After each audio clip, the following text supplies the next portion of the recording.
All Go right, ahead. so we are the Tigers, and we're here to present our wildfire risk assessment to the CSEP.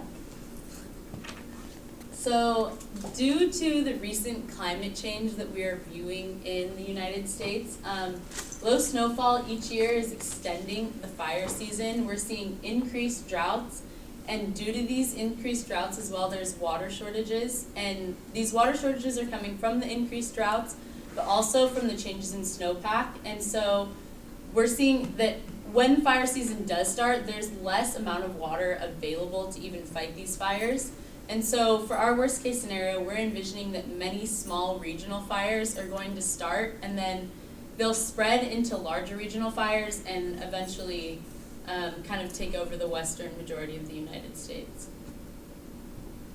So this is where we're envisioning these different fires starting. The number of flames is kind of showing you the size and proportion of, as to how big these fires will be. And really they're going to be starting pretty much all over the west of the United States, and some of these areas are you're going to see more fires and more deadly fires as well. So one of the examples that we wanted to talk about was the Yellowstone fire in 1988. So this summer was one of the driest summers in this in the park's history, and so in the beginning of June there was a small fire that started, a few different fires, and for like the first month of the fires, it was deemed to be controlled, and it didn't seem to be as much of an issue.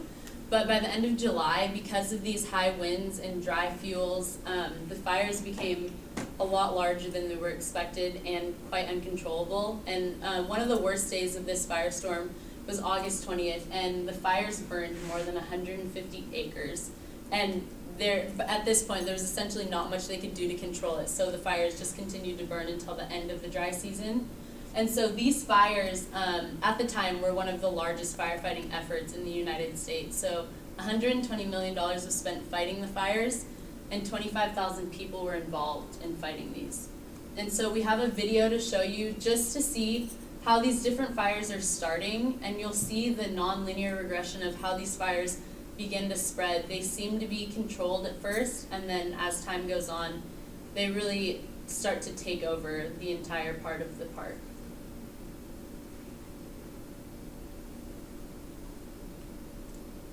And so by the end of the summer, we see, especially like up here, the ground just starts to cover almost half of the entire area.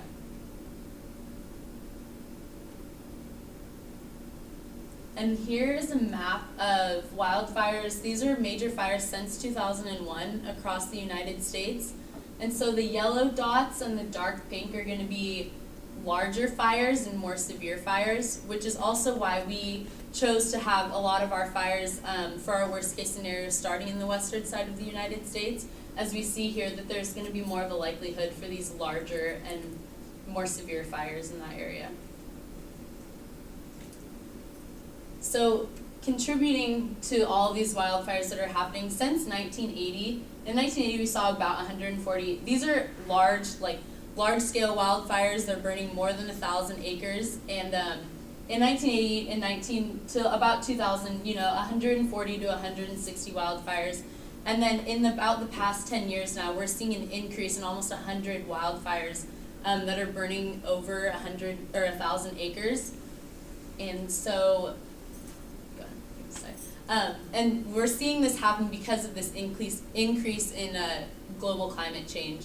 So temperatures are rising and they're becoming drastically higher, and because of this, snow is melting sooner and wildfire forests are becoming drier. And so we're seeing a larger wildfire season, which is allowing for these fires to have more time to burn, which is going to increase, obviously, the area that they're encompassing and the amount of time and the severity of them.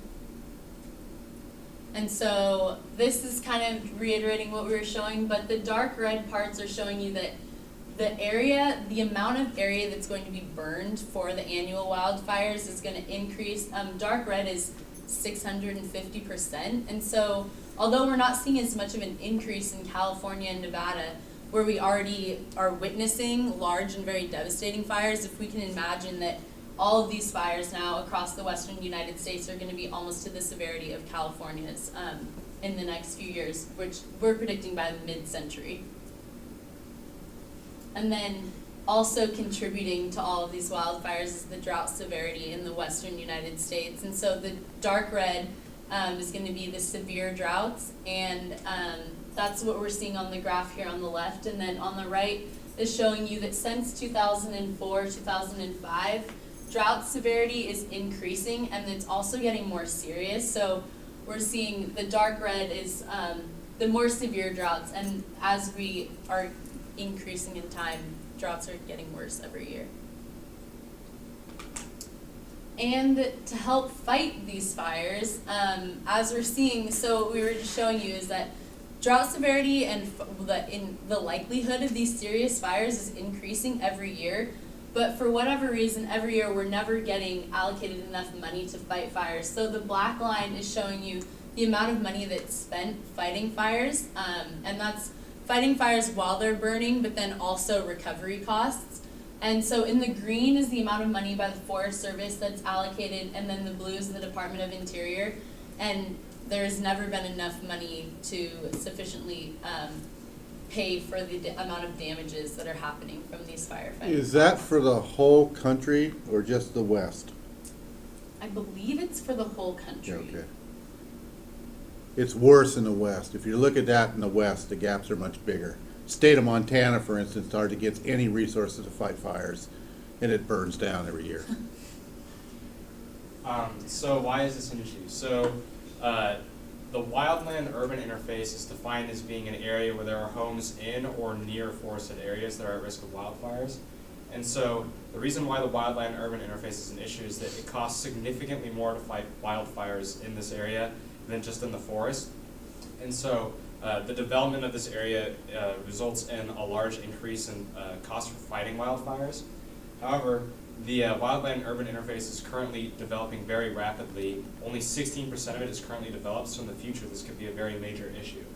And so a poll of fire managers said that 50 to 90% of funds for firefighting actually go towards saving private property rather than controlling wildfires.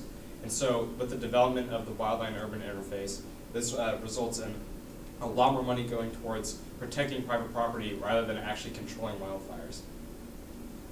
And so for fighting fires, we can actually usually control smaller scale fires because we have the resources and ability to do that. However, large scale fires, which are brought on by overprotection of forests, which result in like high forest density and an excess of a dead forest, along with higher temperatures, result in these larger scale fires that essentially become uncontrollable, as we saw in the Yosemite fire, where the only way to put them out is basically let them burn and use up all their fuel. And so in order to prepare for fighting larger scale fires, we need to have more resources that are available at any given time because these fires are extremely unpredictable. It improves training and staffing for fire departments so they know what to do in the event of a large forest fire. And this involves knowing a variety of methods for different situations because different fires happen in different regions. And this requires more funds, which requires a shift from fighting forest fires on private property and protecting private property to actually maintaining and fighting forest fires in the forest. So this is a diagram of health effects from smoking nationwide to show that wildfires are actually a nationwide issue and not just an issue in forested areas. So the dark gray area is areas that in 2011 were heavily affected by ash and smoke from wildfires. As you can see in the central United States, they were very heavily affected by ash, whereas on the western coast of the United States, they were the most affected by wildfires. So if we imagine our worst case scenario where basically the majority of the western United States is on fire, there's going to be significantly more ash and significantly more smoke that will reach and cover the vast majority of the United States. This is a nationwide issue, not just an issue for the western United States. And so, mitigation versus reaction.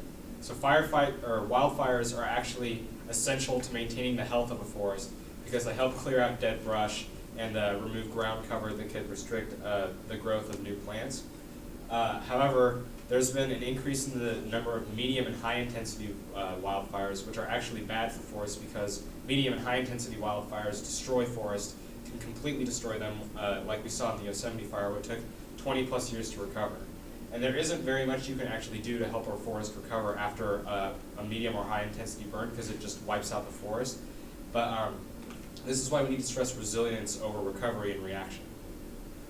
And so, in order to reduce the cost of actually protecting private property and allow for more funds to go towards protecting forests, we want to stress community resilience. And so we would want to develop these fire-adapted communities that are in high-risk areas that require city planning, such as the use of natural barriers in order to prevent wildfires from affecting communities, and also creating internal safety zones so that in the case of emergency, people can evacuate to these internal safety zones. We also want to develop an incentivized insurance plan for wildfires, similar to the National Flood Insurance Plan. People in high-risk areas for wildfires can actually get insurance for wildfires that helps reduce the economic impact of wildfires. And then additionally, there needs to be professional teams who are able to assess and monitor properties in high-risk areas. And finally, we need stricter building codes and ordinances in order to help increase this resiliency to wildfires.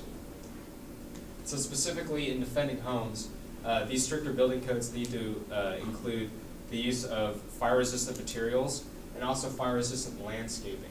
And fire-resistant landscaping can include the use of fire-resistant plants and the different landscaping designs that prevent wildfires from actually reaching private property, and this reduces the need to protect private property because it's less vulnerable to fires. And there's also a need for provisions for firefighters on private property in something called a defensible position, where on these private properties there would be a defensible position where firefighters can go in the event of a wildfire, and they would have supplies in order to actually fight wildfires from the property. And this often includes water tanks or tanks that have fire retardant chemicals or fuel.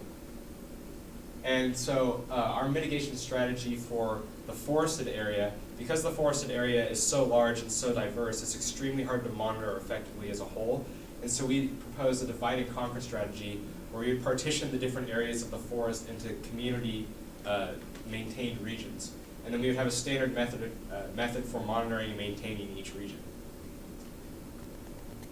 And so maintenance of the forest has two parts. There's a pre-fire part where we would have to map and assess the forest condition in diversity, because the type of forest, the different plants, the different trees that are in the forest, and also the condition they're in, whether or not they're dead or if there's a lot of dead brush or a lot of low-lying brush, determines what kind of forest fire will occur, and that determines how fast the forest fire will spread and how intense it will be. And then afterwards, in the post-fire assessment, we would have to assess specifically the burn damage to each area, whether or not it was a high-intensity burn, because that determines the condition of the forest afterwards and whether or not it's more susceptible to future forest fires. And this gives us an idea of what control measures need to be implemented to prevent soil erosion, and if we need to protect roads that are nearby, and other measures. And so we propose a system for better monitoring of forests and forest fires that couples cloud computing with drones. And so first there's a cloud computing source that's being developed called the Recover Cloud Computing System. And essentially it's a quick, efficient way of congregating data that can be easily analyzed by fire managers. And firefighters go out into the forest after a wildfire and they're able to report in real time extremely accurate and precise data about the condition of the forest, which allows people at home to plan better for what mitigation efforts need to be put in place. And we can use drones to help aid this effort, because drones are cheap and are very effective at monitoring the forest. They're also effective at monitoring wildfires where people can't go, because an important part of mitigating wildfires and controlling them is knowing where they're burning and how intense they are.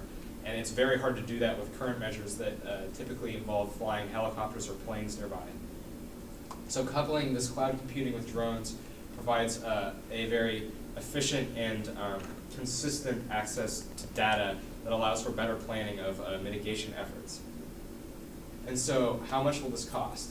So making homes more resistant to fire typically costs between $5,000 and $10,000, and this includes landscaping, use of fire-resistant materials, and also the development of defensible positions.